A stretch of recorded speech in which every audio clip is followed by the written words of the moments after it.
देखिए ऐसी सिचुएशन पे हमने पहले भी मैचेस जीते हैं और जो हमारे प्लेयर्स थे उनका जो बिलीव था वो हमेशा से रहा कि यार हम इंशाल्लाह कर देंगे। और यही चीज़ एज ए कैप्टन चाहिए तो, क्योंकि मैंने जिस प्लेयर से भी बात की है वो जितना पॉजिटिव था तो वो मुझे पता था, चाह रहा था कि इंशाल्लाह हमारे हाथ में रिजल्ट आएगा। और दूसरा मुश्किल सिचुएशन थी लेकिन हम स्टिल, हमारे जो रन रेट था वो काफ़ी अच्छा था, विकेट्स गिर रही थी लेकिन जो रिक्वायर्ड रन रेट था वो अंडर कंट्रोल था।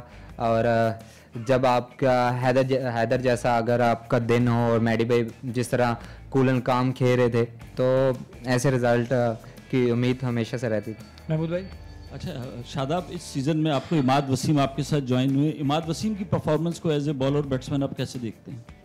देखिए वो दुनिया के बेस्ट ऑलराउंडर्स में से एक है और माशाल्लाह जिस तरह के उसने हमें लास्ट 3 जो नॉकआउट मैचेस थे उसने जिस तरह के ब्रिलियंस दिखाई है तो उस पर तो कोई ऐसी बात कर ही नहीं सकते। वो दुनिया का बेस्ट ऑलराउंडर में से एक है और हम लकी हैं कि वो हमारी टीम में है, तो इससे ज़्यादा और विश हो नहीं सकती एज ए कैप्टन और as a team. Faizan, Shadab, Haider पे आपने हमेशा बड़ा ट्रस्ट किया और बड़ा एतमाद दिया, क्या थॉट थी हैदर पे इतना भरोसा करने की और इतना एतमाद देने की? और साथ साथ अभी आपने कहा कि आप अपने आप को खुशकिस्मत समझते हैं कि इमाद वसीम आपकी टीम में है। आजकल फिर बातें होने लगी कि इमाद को होना चाहिए नहीं होना चाहिए, आप क्या ये चाहेंगे कि वो पाकिस्तान की टीम के लिए भी एक खुशकिस्मती बनकर वापस आ जाए?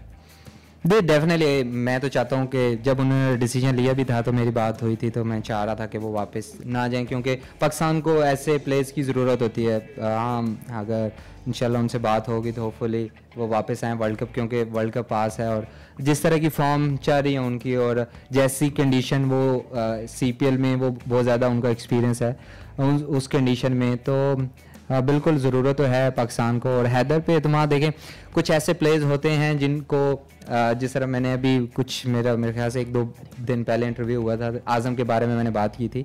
कुछ ऐसे प्लेयर्स होते हैं जिनको बहुत ज़्यादा इज्जत देनी पड़ती है और बहुत ज़्यादा प्यार देना पड़ता है और उनके आसपास ऐसा एटमॉस्फेयर क्रिएट करना पड़ता है कि जहाँ वो फील करें कि यार वो बेस्ट है, दुनिया के बेस्ट प्लेयर हैं। तो हैदर के साथ क्योंकि वो जब नॉर्दर्न भी थी और रावलपिंडी से वो मेरे साथ खेलता रहा है, मुझे पता है कि वो किस टाइप का प्लेयर है। और जब मुझे मेरा ऐसा बिलीव है, हर इंसान इंडिविजुअल डिफरेंट सोच सकता है, लेकिन मेरा ऐसा बिलीव है कि जिसने कुछ थोड़े मैचेस भी अगर किसी टीम को जिताए हैं तो इसका मतलब है उसके एज ए प्लेयर उस पर कभी डाउट नहीं है। हाँ, फॉर्म 19-20 हो सकती है हर प्लेयर की, लेकिन एज ए प्लेयर कभी उन पे डाउट ना रखें कि यार वो नहीं ख़त्म। हम बहुत ज़्यादा जल्दी ये चीज़ कर देते हैं कि यार ये ख़त्म है, ये इसका टाइम ख़त्म हो गया है, ये वो। लेकिन वो परफॉर्मेंस 19-20 चलती रहती है, लेकिन जो एक सेल्फ बिलीव है या एटीट्यूड वो एटमॉस्फेयर से या आपको प्यार से या आपको बातचीत से आप वो बना सकते हैं। और हैदर को भी वो हमने कोशिश की है कि वो उसको जो प्यार रिस्पेक्ट दी जाए कि वो ऐसे स्टेज पे ऐसी परफॉर्मेंस दे सके। इमरान, अच्छा, इमाद को बड़ा परेशान किया फैंस ने, जब भी वो बाउंड्री लाइन पे जाते हैं बाबर के नारे, एक मरतबा उन्होंने शर्ट भी उतारी। आज उन्हीं की टीम के खिलाफ उन्होंने परफॉर्म किया। मैं समझ रहा था वो आएंगे तो आज उनसे सवाल करूंगा, लेकिन लग रहा था उनकी सेलिब्रेशन से कि वो मतलब उनके दिल में थी ये बात कि इस टीम के खिलाफ परफॉर्म करना है। देखिए मुझे मैडी भाई से मेरी ऐसी बात नहीं हुई, लेकिन मैं अपने पे अगर ऐसी चीज़ होती तो ओबियसली दुख होता, क्योंकि इतने लंबे अरसे के लिए पाकिस्तान से खेलना, पाकिस्तान के लिए परफॉर्मेंस करना और इस इंडिविजुअल ऐसी चीज़ें जो हमारा क्राउड है वो ऐसी चीज़ें कर रहा था, तो ओबियसली वो थोड़े से एज ए प्लेयर, अगर मैडी भाई से मैं आपको बताया मेरी बात नहीं, लेकिन मुझे फील होता है कि आपको फील होता है कि यार मैंने इसी मुल्क के लिए खेला और इसी मुल्क के लिए मैचेस जिताए हैं और हमारे लोग में से ऐसा ट्रीट कर रहे हैं, तो वो थोड़ा फील होता है। जी अतीक भाई। इमाद, बैटिंग तो आपकी बहुत अच्छी, लेकिन जो बॉलिंग है उस पर आज मैं शादाब हूँ। शादाब, सॉरी शादाब, ये बताएं इमाद की बात नहीं, आज वैसे बनता है मैडी भाई के सब कुछ। तो बॉलिंग पे आपके काफ़ी लोग कह रहे कि उस तरीके से शादाब जिस तरीके से बॉलिंग करता था, विकेट लेता था, वो नहीं हो रहा है, और बैटिंग में तो आपकी परफॉर्मेंस हो रही है, तो ज़्यादा फोकस क्या बैटिंग पे कर लिया? नहीं, ऐसी कोई बात नहीं है कि मैंने बैटिंग पे ज़्यादा फोकस किया हुआ है। बॉलिंग में मेरे ख्याल से मेरे इस टूर्नामेंट में 11-12 आउट हैं अभी भी। हाँ, ओबियसली मैं उस तरह बॉलिंग नहीं कर रहा जिस तरह मुझे बॉलिंग करनी चाहिए, लेकिन देखें जो चीज़ थोड़ी बेहतरी की तरफ जा रही है, इसका मतलब है कि वो प्रोसेस अच्छा है। हाँ, मैंने उस तरह परफॉर्मेंस नहीं the world cup, Asia cup में उस तरह बॉलिंग नहीं हुई थी, उसके बाद मैं इंजर्ड हो गया। ILT20 में उस तरह अच्छी नहीं हुई, लेकिन कुछ टेक्निकल इश्यूज थे जिसको आइडेंटिफाई कर लिया गया और उस पर काम हो रहा है। अभी ओबियसली मुझे वो टाइम नहीं मिल रहा कि मैं उस टेक्निकल चीज़ों पे काम कर सकूं, क्योंकि PSL के दौरान मैचेस होते हैं, बैक टू बैक मैचेस, आपके पास इतना टाइम नहीं होता। लेकिन PSL के बाद भी थोड़ा टाइम जो मुझे मिलेगा, मैं कोशिश करूंगा कि उस पर जो टेक्निकल इशू होते हैं उसको थोड़ा टाइम लगता है। वो कभी कभार आपको 3-4 महीने लग सकते हैं, 5-6 महीने भी लग सकते हैं, लेकिन वो चीज़ें एक अच्छे प्रोसेस की तरफ मैं जा रहा हूँ, चीज़ें बेहतर हो रही हैं, तो मैं उस चीज़ पर बहुत ज़्यादा यकीन है कि वो बेहतरी की तरफ चीज़ें जा रही हैं और होपफुली आने वाले वक्तों में और ज़्यादा कॉन्फिडेंस आएगा और टेक्निकल चीज़ें जब बेहतर होंगी तो और ज़्यादा परफॉर्मेंस अच्छी होगी। अच्छा शादाब, आपकी बॉलिंग पे सभी बात करें, लेकिन आपकी बैटिंग दिन ब दिन जो हम देख रहे हैं कि बहुत अच्छी होती जा रही है। और आज जिस तरीके से आपने 4 कैचेस लिए और एक बाबर का बहुत मुश्किल कैच था, वहाँ से मैच टर्न भी हुआ, तो क्या समझते हैं कि अब बहुत सारी बातें चल पड़ी हैं कि कप्तान चेंज होना चाहिए? कोई ऑफर होती है पाकिस्तान के जो बोर्ड से कि वर्ल्ड कप में शादाब कप्तानी करे, तो ऐसा कुछ सोच रहे हैं? देखिए, ऐसी तो कोई बात नहीं है कप्तानी वाली। हमें सबको मिल के एक जब टीम बनानी, क्योंकि पाकिस्तान की एक टीम है, तो उसमें चीज़ों को थोड़ा टाइम देना पड़ेगा, क्योंकि हम चाहते हैं कि अगर कोई भी इंसान आप ले आओगे वो चीज़ें एकदम चेंज नहीं हो सकती, उसको टाइम लगता है। बहुत सारी चीज़ों पे हम चाहते हैं कि यार जो मैंने आज चीज़ चेंज की है वो कल मुझे रिजल्ट मिल जाएगा, ऐसा नहीं होता। एक प्रोसेस होता है, प्रोसेस पे आप मोस्टली आप शायद स्टार्टिंग में आप फेलियर हो। हम फेलियर को कैसे एक्सेप्ट करते हैं वो अभी भी देखें, आपने शाहीन को एक सीरीज़ दी है और हम उसकी कप्तानी चेंज करने के चक्कर में, तो ऐसा नहीं होना चाहिए, क्योंकि एक लॉन्ग टर्म एक चीज़ दे देनी चाहिए ताकि एक कप्तान अच्छे तरीके से एक जो उसका प्रोसेस मेथड है वो उस चीज़ को बना के वो लंबे अरसे तक लेके जाए, ताकि क्योंकि हम चाहते हैं कि हम सीरीज़ भी जीते, हम एक्सपेरिमेंट भी करें और उस चीज़ में भी काफ़ी मसले होते हैं। तो एक जो कप्तान बना होगा उसका प्रोसेस जो थॉट प्रोसेस होगा, क्योंकि अभी तो इधर पता भी नहीं चलता कि एक सीरीज़ के बाद लगता है कि कप्तान चेंज करने की बातें शुरू हो जाती है। और वर्ल्ड कप का ये सीज़न है और वर्ल्ड कप आने वाला है, तो मुझे लगता है कि अभी हमें आइडेंटिफाई कर लेना चाहिए जो हमारे प्लेयर्स भी हैं उनको एक लॉन्ग रन दें, ताकि जब वर्ल्ड कप तक जाएं तो अगर हमारा जो भी हमारे मसले मसाइल हैं वो तब तक ख़त्म हो जाने चाहिए। क्योंकि मेरे ख्याल से 8 के 10 मैचेस हैं, उससे पहले T20 में 5 अभी न्यूजीलैंड और इंग्लैंड और आयरलैंड है, तो उस इतने मैचेस रह भी नहीं गए। तो जो भी हमारे प्लेयर्स हैं उनको उतना टाइम दे देंगे ताकि जब वो वर्ल्ड कप में जाएं तो उनको पता हो कि हमारा ये रोल है और उस रोल पे खेलने का, क्योंकि जब आप बार बार उस चीज़ को दोहराते रहते हैं, रिपीट करते रहते हैं, तो वो चीज़ें बेहतर होती जाती हैं। जी last question from my side, फिर हम यहाँ से क्वेश्चन फील्डिंग पे काम, मैं फील्डिंग वैसे मैं बताऊँ तो मैं नेचुरल हूँ, मैं इतना ज़्यादा काम नहीं करता।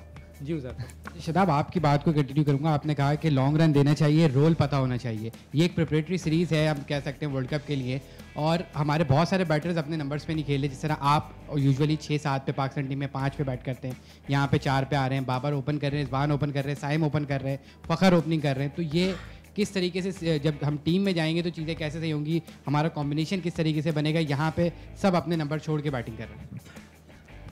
देखिए मैं तो शो कर रहा हूँ दूसरा ये तो वैसे फनी बात, लेकिन देखिए एक अगर PSL भी है, अगर आप बोर्ड किसी फ्रेंचाइज से बात करेगा उसके वो चीज़ें नहीं चेंज करें, क्योंकि उन्होंने पैसा लगाया, वो बेस्ट प्लेयर उन्होंने रखे हैं, तो वो चाहते हैं कि वो जिस नंबर पे उनके स्टैट्स, क्योंकि आज का डेटा ड्रिवन है, तो वो देखते हैं कि जिस नंबर पे उनके स्टैट्स ज़्यादा अच्छे हैं वो कोशिश करते हैं कि उस नंबर पे उनको खिलाया जाए। दूसरा पाकिस्तान की बात रही, अभी भी इतना ज़्यादा कम टाइम नहीं है, लेकिन अभी जो न्यूजीलैंड सीरीज़ भी है उसमें भी वो रोल दे दिया जाए जिस रोल को हम लोग समझ रहे हैं कि वो वर्ल्ड कप में वो रोल निभाया जाएगा। तो जब एक टीम बन जाएगी, आपको पता होगा कि ये प्लेयर्स वर्ल्ड कप में जाने हैं, तो वो रोल पे उनको बार बार मौका दें ताकि वो चीज़ें बेहतर हो। अस्सलाम वालेकुम शादाब। इस्लामाबाद यूनाइटेड हो, मुल्तान सुल्तान हो, दोनों टीम्स की कंसिस्टेंट सक्सेस रहती है और लोग मतलब ये समझते हैं कि जो बैक एंड पे जो स्टाफ है डेटा ड्रिवन है, अच्छे कोचेज़ हैं, मॉडर्न अप्रोच है। तो आपको लगता है कि ये चीज़ नेशनल टीम के सेटअप में मिसिंग है अभी, और कंसिस्टेंसी के साथ साथ एक मॉडर्न अप्रोच की भी बहुत ज़्यादा ज़रूरत है? देखिए मॉडर्न डे जो क्रिकेट है उसके लिए आपको फेलियर एक्सेप्ट करने पड़ते हैं, और एज ए नेशन हम लोग मैंने पहले भी बात की है कि हम फेलियर एक्सेप्ट नहीं कर सकते। तो उस चीज़ को बेहतर बनाने के लिए, क्योंकि अगर हम सब्र करेंगे किसी चीज़ों पे, अगर हमारा जो प्रोसेस है उस पर अगर हमें बिलीव होगा, क्योंकि हम प्रोसेस बनाते ही नहीं हैं एज ए नेशन। हमें लगता है कि जो भी प्लेयर्स आया है वो 2 मैचेस में परफॉर्म नहीं करेगा तो वो बुरा हो गया, तो उसको वापस लेके जाओ। और वही प्लेयर अगर वो टीम से बाहर होता है तो वो लगता है कि वो दुनिया का बेस्ट प्लेयर है। तो ये मुझे लगता है कि इस चीज़ पे अगर हम जो प्रोसेस है तो उस पर अगर यकीन रखेंगे तो कंसिस्टेंट, क्योंकि अगर फेलियर होते भी हैं तो उसको एक्सेप्ट किया जाए। ऐसा नहीं है, टीमें बनाने के लिए आपको पहले फेलियर को एक्सेप्ट करना पड़ता है। तो मुझे लगता है वो चीज़ मिसिंग है, जिसकी वजह से हमें लगता है कि हम मॉडर्न डे क्रिकेट नहीं खेल रहे as in Pakistan team. But franchise cricket में आपको पता है कि आजकल की क्रिकेट की डिमांड ही है कि आपको मॉडर्न डे क्रिकेट खेलनी है। जिस तरह का आज भी मैच हुआ, आप देख लें कि वो सिचुएशन ऐसी थी, लेकिन स्टिल वो 1 ओवर पहले फिनिश हो गया। तो मॉडर्न डे क्रिकेट आज की तो यही है। Ali Salman from GTV। सबसे पहले तो ज़ुखरुफ आपको बहुत बहुत मुबारकबाद और शादाब आपको बहुत बहुत मुबारकबाद। इस्लामाबाद का जैसा कल्चर है ऐसे ही आपकी टीम भी cool and calm, soul and study, win the race. हमेशा आपकी परफॉर्मेंस अच्छी ही होती है। दो सवाल है मेरे, उसका जिस तरह से आप जवाब दे दें। पहला सवाल तो ये है कि अभी आपने बात की हैदर अली के हवाले से कि आपने उसको नॉर्दर्न से समझाया, बड़ा अच्छा समझाया। अब आप लोग डेटा ड्रिवन टीम है, 35 T20 इंटरनेशनल मैचेस खेले हैदर अली ने और 17 का उनका एवरेज इंटरनेशनल क्रिकेट में। तो वो ऐसा क्या प्यार है या ऐसा क्या आपने समझाया जो पाकिस्तान कैंप में उनको नहीं मिल सका और वहाँ वो परफॉर्मेंस नहीं दे सके कि जो वो आपके साथ आज उन्होंने दिए? और दूसरा, आपने जो कॉन्फिडेंस उन पे शो किया, क्योंकि लोग एक्सपेक्ट कर रहे थे कि शायद आज कासिम को मौका मिल जाए, लेकिन जो आपने कॉन्फिडेंस उस पर शो किया उसने प्रूव भी किया। तो ये कॉन्फिडेंस किसकी तरफ से था जो उस पर शो किया गया और जिस तरह से उसने प्रूव किया उस पर दुनिया ने देखा? देखिए, अगर एज ए कैप्टन अगर जिस नंबर पे हैदर बैटिंग कर रहा है, अगर वो 17 की एवरेज है, उसका स्ट्राइक रेट अच्छा है, तो मैं उसको हर रोज़ एक्सेप्ट करूँगा, क्योंकि जिस नंबर पे वो बैटिंग करता है उस नंबर पे एवरेज हम नहीं देख सकते। हम उसका स्ट्राइक रेट देखेंगे कि इसका स्ट्राइक रेट क्या है और वो कितना इम्पैक्टफुल इनिंग्स खेलता है। हाँ, अगर हम एवरेज पे जाएंगे तो शायद वो रन बॉल खेल के एवरेज उसकी 60 की हो जाए, तो वो चीज़ तो नहीं करनी। हमने मैचेस जीतने हैं और इम्पैक्टफुल इनिंग्स देखनी है कि यार जो आजकल की क्रिकेट की डिमांड है उस हिसाब से वो चीज़ें कर रहा है और जिस नंबर वो बैटिंग कर रहा है वो चीज़ें बेहतरी की तरफ जा रही हैं, तो वो तो बिल्कुल मैं एक्सेप्ट करूँगा।